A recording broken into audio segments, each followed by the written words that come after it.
All right. My name is Dr. Charles Knight. This is my fifth summer 2025 target paper presentation for my evolution class, Bio 414. Recording these and posting them to YouTube. I call them 10 lectures on evolution, and it's a series of talks. Take a look at all of them. I'm a professor in the Bailey College of Science and Mathematics at Cal Poly in San Luis Obispo in the Department of Biological Sciences. So I came across this paper from a recent news article from the New York Times. Said sea spiders lack a key body part and a missing gene could explain why. And it piqued my interest because a lot of this course deals with Hox genes, and we read Endless Forms Most Beautiful. And so I thought that this would be a good primary literature article that would tie in well with the Hox genes, perhaps. So we'll see how that turns out here. I'm not going to lecture much from the news article. Instead, I'll go straight to the primary literature paper. But this is a picture of a sea spider. And hopefully I won't mix up sea star and sea spider, but this talk is not about sea stars. It's all about sea spiders. So this is the paper. It was published in BMC Biology. It's titled "The Genome of a Sea Spider Corroborates a Shared Hox Cluster Motif in Arthropods with a Reduced Posterior Tagma." I'll talk about some words here. I learned something from just this title alone, the word tagma. This is a figure one from the paper, a figure of a sea spider with a green arrow pointing at the posterior tagma. So I thought we'd jump right into these words. Tagma. In biology, a tagma is a specialized grouping of multiple segments or metameres, or I think you could say somites, into a coherently functional morphological unit. For example, arthropods have lots of segments. T1, T2 might be the cephalic or the head segment, and the thoracic segments are T3 through T5.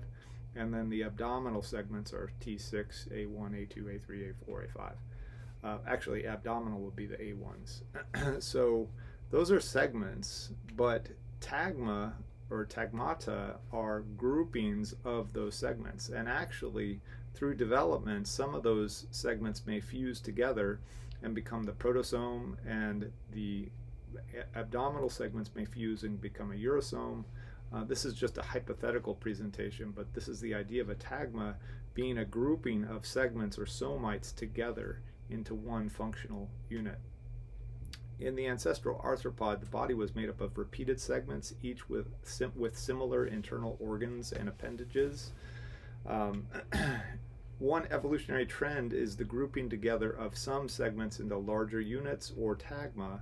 And I think you should think about Williston's law. Remember, that law states that through evolutionary time, organisms tend towards a reduction in number of serial homologs with increased specialization of those that remain. Maybe another evolutionary trend is to tagmatize, or to group these segments together. That process is called tagmosis or tagmatization. And tagmatization might be considered the developmental outcome of Williston's law. So we'll go back to the title page here and look at the scientists that did the work. I always focus on the first and the last author, and anybody else in there that piques my interest. Nicholas Papandopoulos. They're both, well, he's at the Universität Wien in Austria, along with George Brinis. I'm not quite sure how to pronounce your name, George, but they're both from the University of Wien in Austria. So let's go straight to my take-home points from this paper. Sea spiders are not first of all, spiders, or even B, true bugs, the core arthropods. Rather, they are a paraphyletic sister group of those groups, question mark. Are they? Maybe, we'll see. There's a phylogenetic presentation in this paper that answers that question. But remember this word paraphyletic, which means descended from a common evolutionary ancestor, but not including all of the descendant groups. And I'm going to show a phylogeny next, and just realize the green group on this phylogeny is a paraphyletic group. It's from a common ancestor at the very bottom of this phylogeny, but that ancestor doesn't include all of the organisms classified in this green group, and so the green group would be called a paraphyletic group. The goal of modern taxonomy is to eliminate all paraphyletic groups. So the question is, where do sea spiders fit in the phylogeny of arthropods? Partly. In addition, what genes control the body parts, and this particular sea spider is missing a body part, and so what gene controls that is part of the question too. So this is the phylum Arthropoda. We could think that the sea spiders might be this green group, and the spiders, the true spiders, the arachnids, might be the red group, and the other core arthropods might be off to the left here. So let's see how that plays out. These organisms, the sea spiders and the spiders, together are called sessilerates, and that word will come up again in the abstract, so that's why I'm introducing it now. And again, we're kind of curious, how do the core arthropods relate to the sea spiders and arachnids? This is pretty clearly not the right phylogeny, and so this is kind of a straw horse, and we'll see how the branching structure turns out. So these are the sessilerates. It's a major subdivision of the phylum Arthropoda. Sessilerates include the sea spiders, horseshoe crabs, and arachnids, including all the spiders and mites and ticks and those bugs. This is a great picture of all those from Wikipedia, but also I like this picture because it also shows a fossil taxa. So it's important to remember that the taxa that we're able to sample today doesn't represent, or does not represent, the true diversity of that group through evolutionary time. Extinction is a normal process, unfortunately. So my second take-home point is that they sequenced the sea spider genome and got a high BUSCO score. We're familiar with that word BUSCO, but I'll just review it again. It's benchmarking universal single copy ortholog. And the high BUSCO score indicates that they did a pretty good job sequencing the genome, or that there's some interesting omissions from the sea spider from the core set of genes that they might have expected to be there from this ortholog BUSCO score. The genome revised the phylogenetic position of the sea spiders and clarified the taxonomy of the phylum Arthropoda, although I think some of that work had already been done, and this paper isn't necessarily about that, but I like that as another add-on to this paper for my class. And lastly, the genome had a single Hox gene cassette or cluster, but interestingly was missing Hox9. Sea spiders also have a reduced posterior tagma, so it kind of makes sense. So there's no evidence of whole genome duplication. There was only one Hox gene cassette, but there are many unknown repeated sequences looking at this genome sequence, and we'll see more data from that soon. So the this is the sea spider Hox gene cassette / cluster. Cassette cluster synonyms here. It's missing the Hox9 gene. Notice you got Hox1 on the left, Hox2, Hox3, Hox4, Hox5, Hox6, Hox7, Hox8, but there's no Hox9. Where is it? It's not there. They also have some interesting pieces of DNA that they chose to include in this this part in the Hox gene cassette, and just pointed out that one of the genes is of an unknown function, that R2G3735. The nomenclature of genes is difficult, and it doesn't get any easier. But there's also 2 microRNAs, and these you could consider genes, since they do the DNA that does something, it makes RNA, but it's not a protein. Depending on your definition of a gene, that may be enough to classify it as a gene. But there's 2 microRNAs and 1 gene of unknown function that's sitting right here in the Hox gene cassette. Interesting. Just kind of leave it there. It's only a couple sentences in the paper that deals with that. We don't know what they do. Now I'll read the abstract. As you can see, it's long, and I'm going to break it up into 3 slides where I'll read the background part, the results, and then the conclusions. And this is all from the abstract. BMC Biology just does this. So To begin with, ciliate evolution is contentiously debated, with recent studies challenging traditional phylogenetic hypotheses and scenarios of major evolutionary events like terrestrialization. Sea spiders, the Pycnogonidia, represent the uncontested marine sister group of all other cecilariates, featuring a likely plesiomorphic indirect development. Accordingly, pycnogonoids hold the potential to provide crucial insight into the evolution of cecilariate genomes and body patterning. Due to the lack of high-quality genomic and transcriptomic resources, however, this potential remains largely unexplored. Let me do a few glossary terms before we go on to the next part of the abstract. The Pycnogonidia are the sea spiders. Plesiomorphic means ancestral, was present in the ancestral species. That's plesiomorphic. Indirect development means that it has a larval stage where segments are added sequentially. They're not all created at once, rather segments are added one by one by one. That's indirect development. We'll go on now to the result part of the abstract. We employed long-read sequencing and proximity ligation data to assemble the first near chromosome-level sea spider genome for Pycnogonidium laterally, that's the sea spider, complemented by comprehensive transcriptomic resources.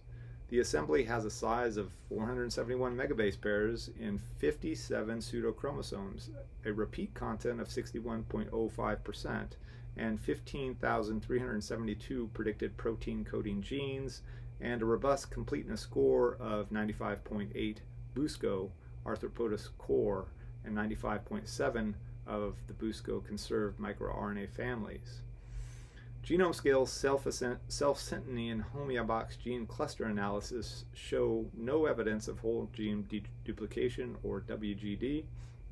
We identify a single intact Hox cluster lacking abdominal A, which is Hox9, corroborated by the absence of an abdominal A ortholog in the novel transcriptomic resources. So this Hox9 protein or gene is called abdominal A, and they didn't detect it in the genome sequence, and they also didn't detect it in the transcriptomic data that would be in RNA, so they didn't see it. It's just not present in the genome.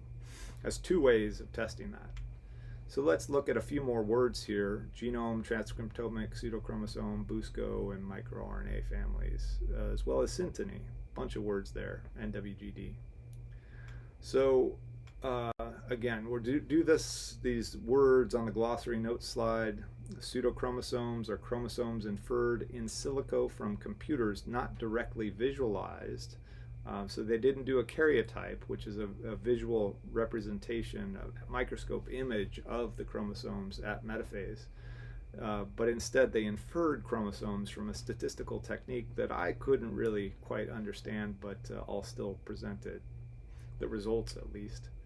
Syntheny just means collinearity, conserved blocks of or the order within two sets of chromosomes that are being compared with each other.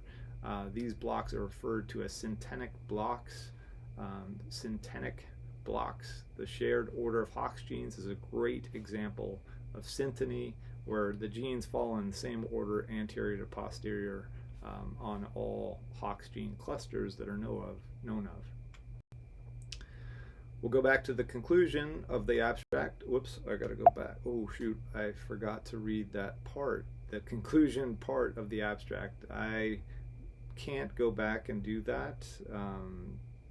Basically they're going to show the figures and show there's a lot of repeated sequences in this genome at a high degree, and that's kind of an interesting result from this study too. So the sea spider, this is figure 1A. A green arrow points to the vestigial anal tubercle, which is reduced compared to other spiders, and you might not be convinced of that, but I'll show you an anal tubercle from a different spider and you'll be pretty convinced. Remember, those scary spiders often have this kind of swollen butt, and this swollen butt is absent pretty much from the sea spider. these are another figure one from the paper. A nice picture of glowing embryonic sea spiders. That's it. Just a cool picture. Nice. How do they know it has 57 chromosomes? Again, they did this DNA contact map or chromatin contact map, and basically those red dots on the diagonal indicate there's 57 of them. Somehow this chromatin contact map led to them predicting that there would be 57 pseudochromosomes. And this is a computational sequence analysis. This is also called an Oxford plot. But again, I don't fully understand it. The genome had lots of repeated sequences of various types. I'm going to just show you the Pycnogonidia, the organism that they sequenced, is on the bottom here, and the red name there is the scientific name of the one that they sequenced. And then there's this bar with different colors. The legend on the right gives the definition of those different colors. Notice that unclassified repeat element is the largest class. Like that's 30 or so percent of the whole genome, maybe. Well, at least maybe, yeah, 40. It looks like maybe 40% of the genome is unclassified repeated elements. Elements in general to me mean transposons. Signs are a classic type of repeated element. It looks like they don't have much sign at all. Lines are long transposons, and there's much more of those. It looks like they're almost 10% of the genome is that orangish color. LTR elements, another repeated element type, not that much. This is comparative genomics though, so we're going to look at other organisms, but just look at the size of that purple bar compared to all the other organisms.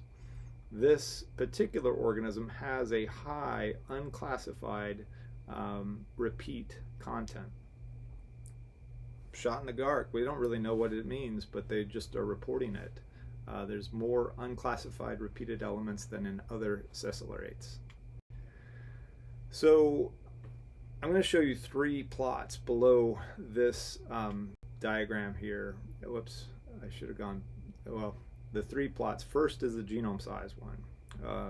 The genome size of the organism that they sequenced is on the dotted red line. So it has about 457 megabase pairs or gigabase pairs, same thing.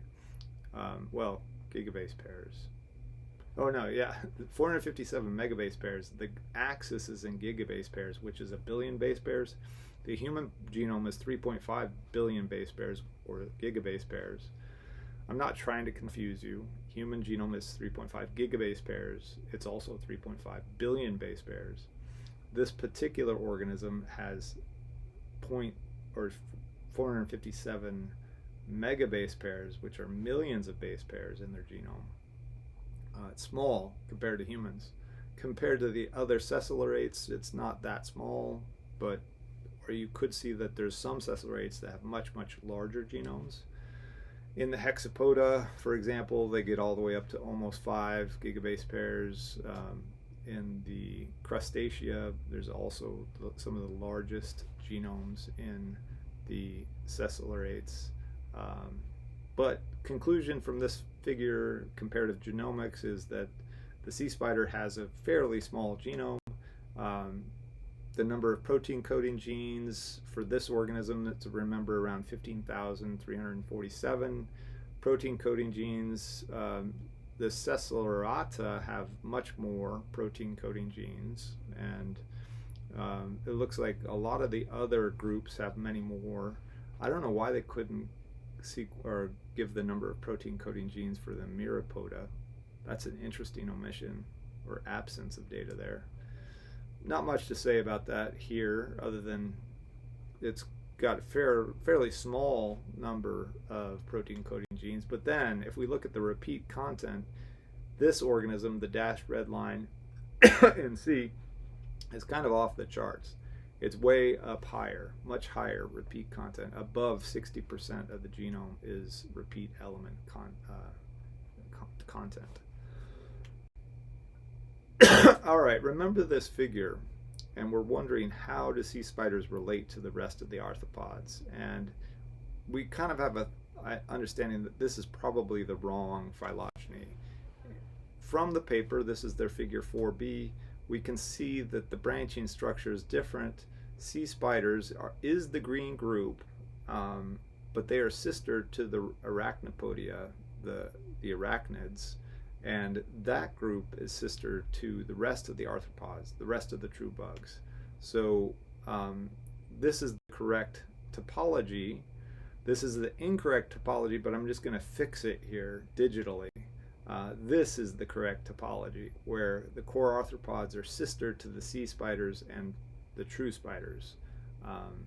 I just changed the topology of this phylogeny based on the figure from the paper.